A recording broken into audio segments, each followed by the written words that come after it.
So now we are going to discuss about OOPS, object oriented programming here. Okay, so these are the contents which we are having inside of OOPS here. Okay, so one is object orientation, object oriented features, containers in Java. So there is nothing but three things. One is class, abstract class, interface. So methods in Java, variable argument method, syntax to create an object, constructors, static keyword, static context or static flow of execution, instance context or instance flow, this keyword, super keyword, polymorphism, and what is the reason to go for abstract classes, and last one is package here. Okay, so this is the content which is included inside of our OOPS here. Fine. So first one is object orientation, nothing but why we need OOPS. Okay, so first one is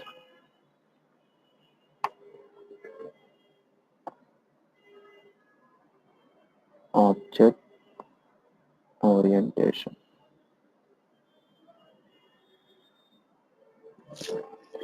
So to design any enterprise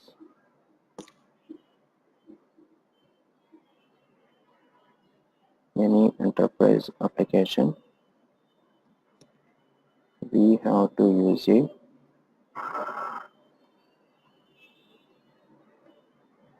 particular programming language here.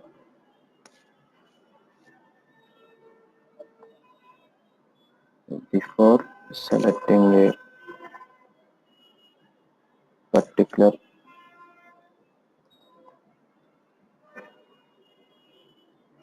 programming language,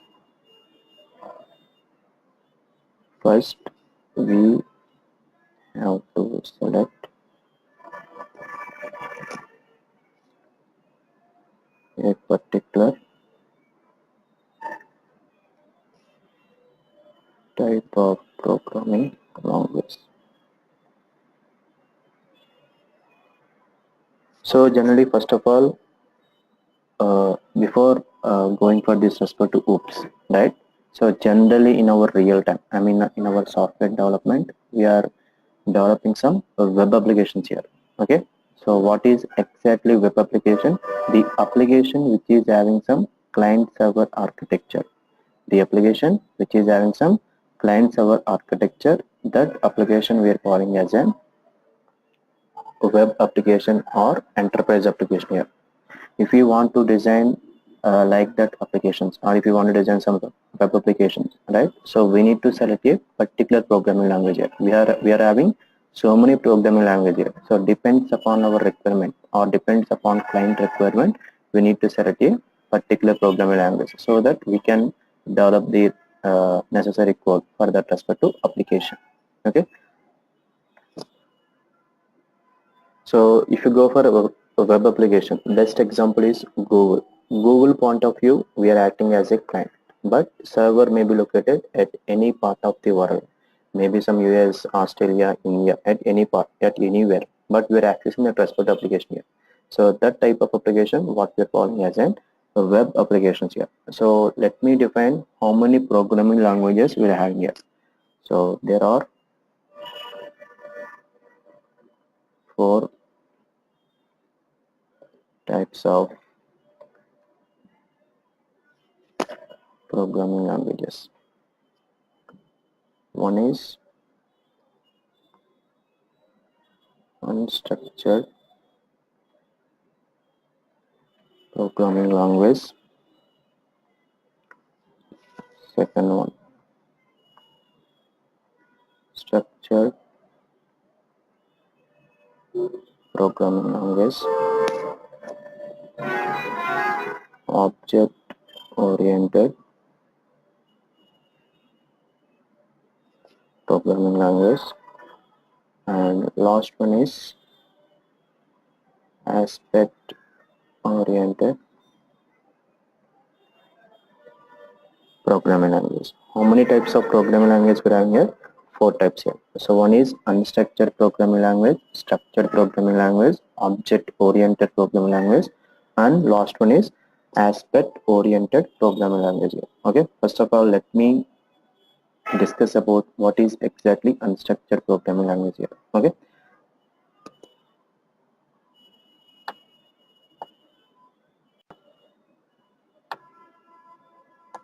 First one is nothing but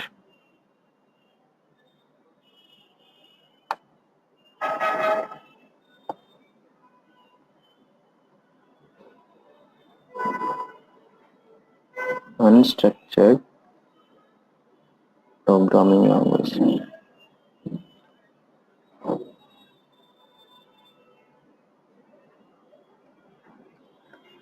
These programming languages are outdated programming languages. They are introduced at the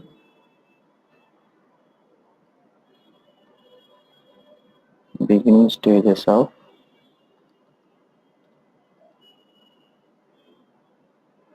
computers. Okay, these programming languages are outdated programming languages. They are introduced at the beginning stages of computers here. Nothing but before C programming language. So nothing but some of the examples, nothing but basic, Fortran. So like this. These are the programming languages. Okay. Unstructured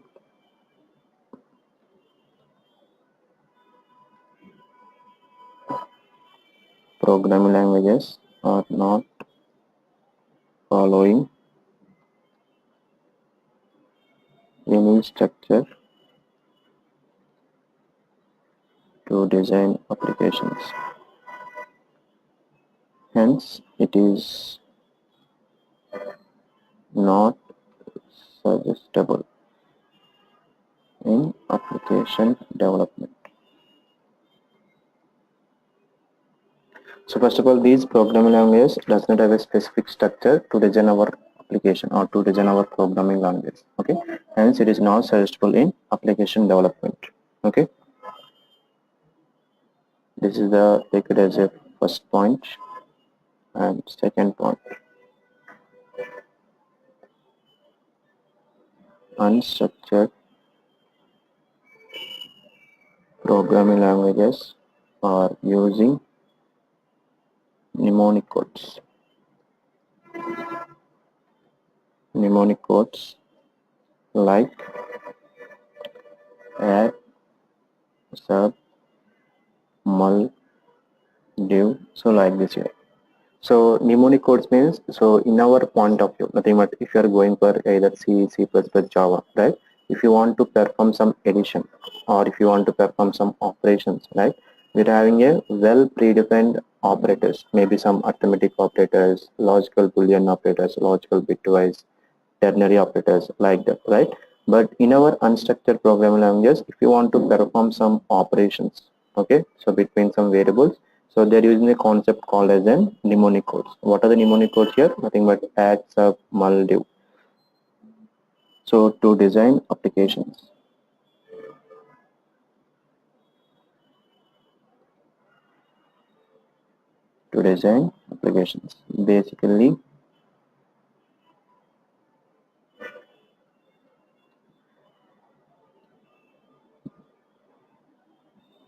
basically mnemonic codes are available in very less in number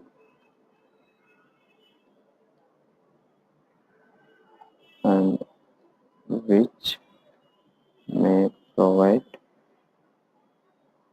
very less number of features to design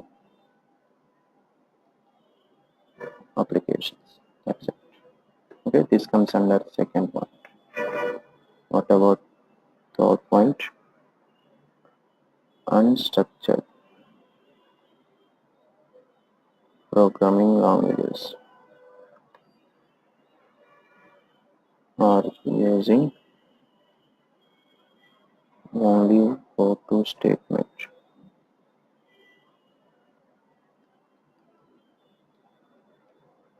to define flow of execution or flow of application.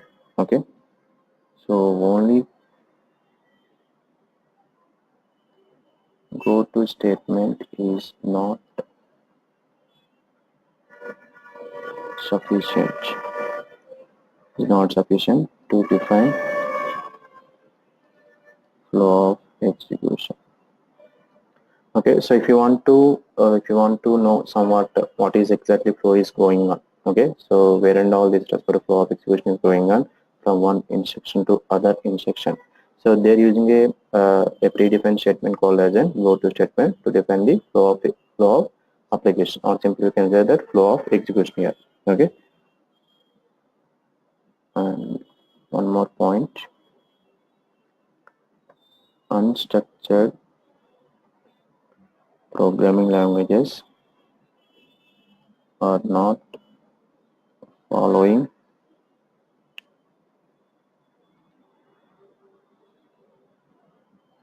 functions feature. It may increase code redundancy. Code redundancy means nothing but simply you can say that duplication of code. It will reduce code reusability. Okay, it will reduce code reusability. Hence, it is not suggestible in application development. Okay, so these are the points which comes under unstructured programming language. So what are the points here?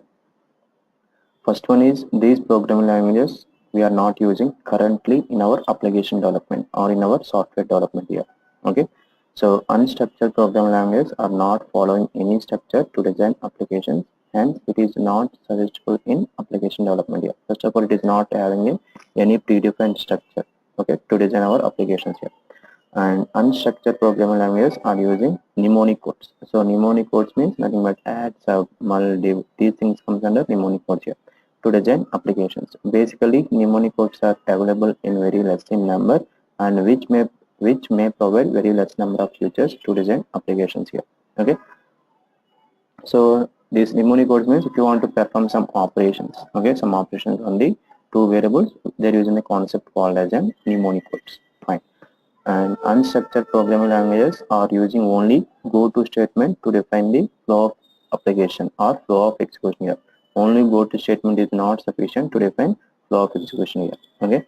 And last point is unstructured programming languages are not following function feature. So if it is not allowing function feature, like what we are going to do here, what we are going to get, it may increase code redundancy. Code redundancy means nothing but a duplication of code, and it will reduce code reusability. There is no chance of reusing the code, hence it is not successful in our application development. So these are the points which comes under unstructured programming language here. Okay, so in order to overcome the limitations or disadvantages, whatever thing which we are facing in our unstructured programming language, right, we need to go for one more programming language. So that is nothing but a structured programming language here. So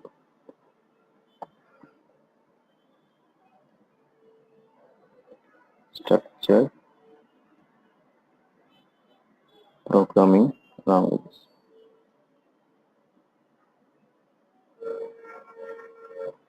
So first one,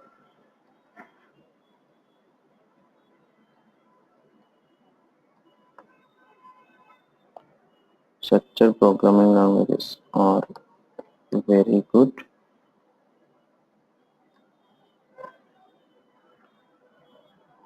when compared with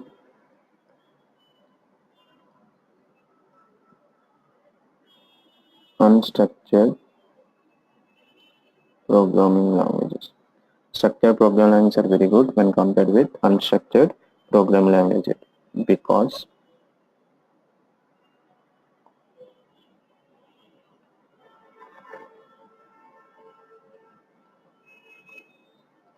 these programming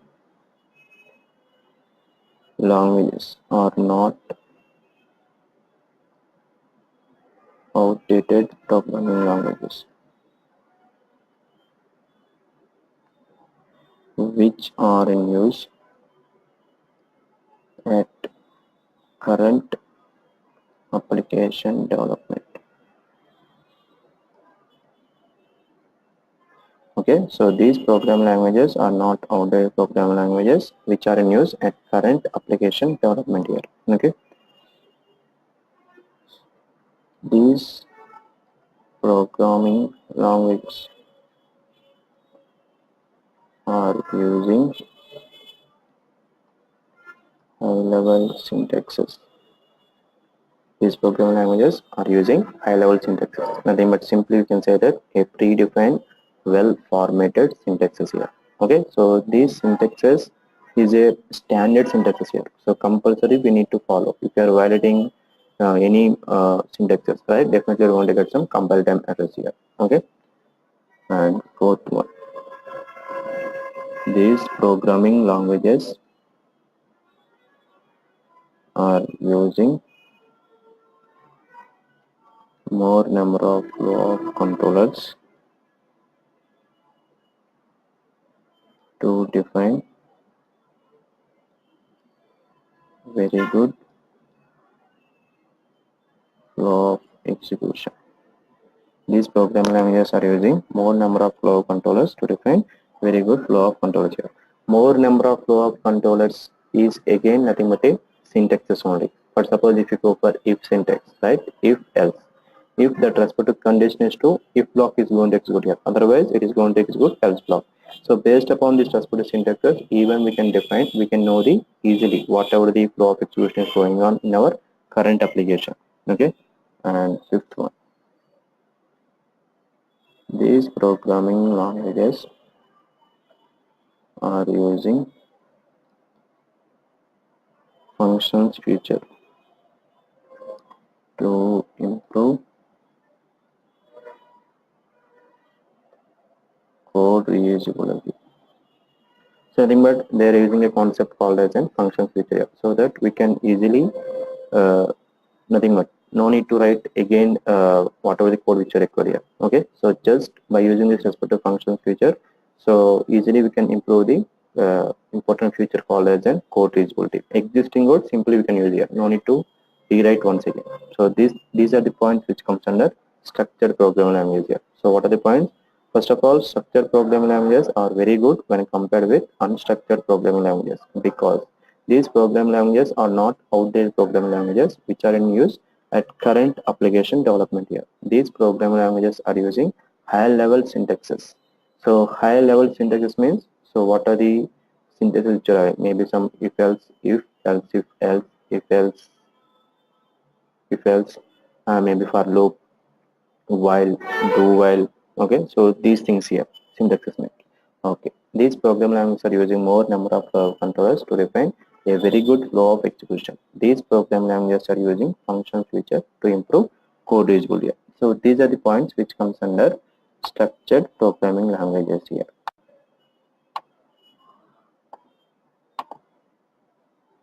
Structured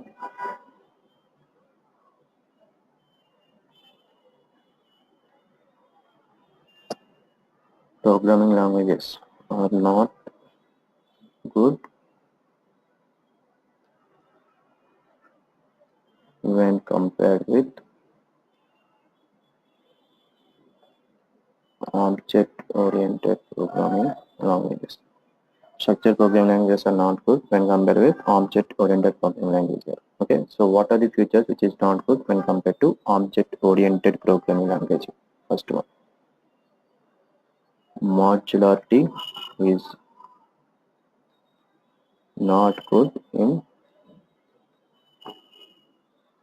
structured programming languages. Modularity means so dividing the task or dividing the requirement to sub-requirements, or dividing the task into subtasks. That respect to concept is not having in our in structured programming language. And next one, abstraction. Abstraction is not good in structured programming languages. Abstraction means method hiding. So that respect to concept is not possible in our structured programming language here. Code reusability is not good in structured programming languages. So we are achieving code reusability maybe some 40% here. If we want to achieve some 70% or 80%, right? Then we need to go for one more programming language called as an object-oriented programming language here. Okay, and last one, structured programming languages are able to provide tightly coupled designs for the application. So vector program languages are able to provide tightly coupled designs for the respective applications here. So nothing but here, if you go for C program language, entire code we are writing in a single file. Okay, so there is no chance of dividing that respective code into subclasses or maybe some implementation classes like that. We don't have that respective feature here. Okay, that is nothing but tightly coupled. And last one is structured programming languages is not good at security, or otherwise we can simply say that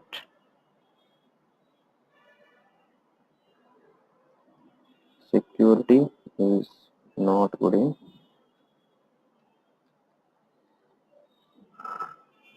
structured programming language. Security is not good in structured programming language. Okay, so these are the points which comes under, I mean, not exactly concept, these are the limitations or disadvantages what we are facing in our structured program language. So in order to overcome these limitations or these disadvantages, what are the disadvantages which we are facing in structured program language, we need to go for one more programming language called as an object oriented programming language here, which is our today's concept. So this is the reason why we need to go for object orientation, otherwise object oriented programming language. Okay,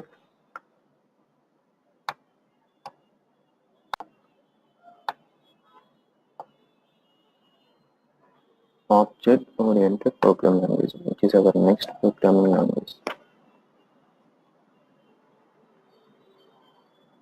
Object oriented programming language.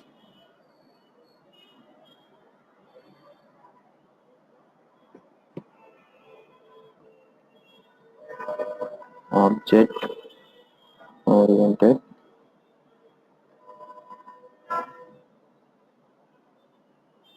programming languages are very good when compared with structured programming language. Okay, so first one is it will provide modularity,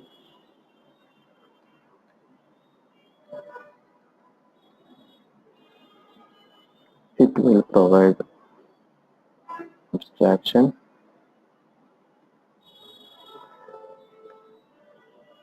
it will provide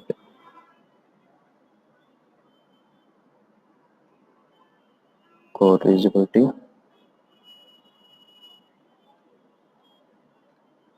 it will provide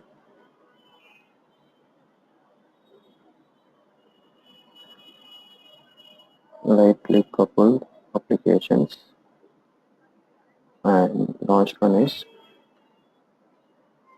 it will provide security. So these are the points which comes under object oriented programming language here. Okay, so it will provide modularity, nothing but dividing the requirement into sub requirements. It will provide abstraction, it will provide code usability, and it will provide tightly coupled applications here, and last one is it will provide security. So next thing is object oriented programming languages are not good when compared with aspect oriented programming languages. So first one, it will not provide very good shareability. It will not provide very good reusability.